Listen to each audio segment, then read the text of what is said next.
नमस्कार प्रेक्षकांनो, स्वागत आहे आपल्या मराठी यूट्यूब चॅनलवर। आज आपण पाहणार आहोत अधिक पूजा पाठ करणारे लोक दुःखी का असतात।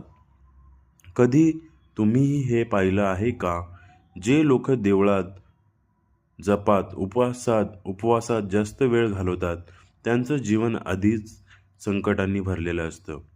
पहिलं, जाणून घ्या यामागचं गूढ सत्य। देव त्यांची परीक्षा घेत असतो। जेवढी श्रद्धा तेवढा परीक्षेचा काळ मोठा। देव त्यांच्या श्रद्धेची कसोटी घेतो जेणेकरून तो आध्यात्मिकदृष्ट्या अधिक शुद्ध होतील।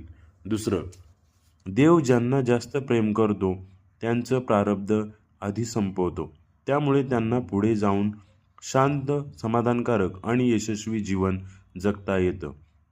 तिसरं, पूजा पाठ हे दुःखाचं कारण नाही, तर ती एक प्रक्रिया आहे जिच्यातून पूर्वजन्माचे दोष, पाप लवकर नष्ट होतात।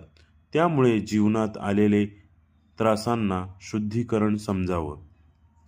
चौथं, विश्वास ठेवा। देव तुमचं वाईट करत नाही, तो तुमचं वाईट काढून टाकतो। आज त्रास वाटतो, पण उद्याचं आयुष्य सुंदर असेल हे लक्षात ठेवा। अशाच नवनवीन व्हिडिओ पाहण्यासाठी आपल्या चॅनलला लाईक, सबस्क्राईब, शेअर आणि कमेंट्स करायला नक्की विसरू नका। धन्यवाद।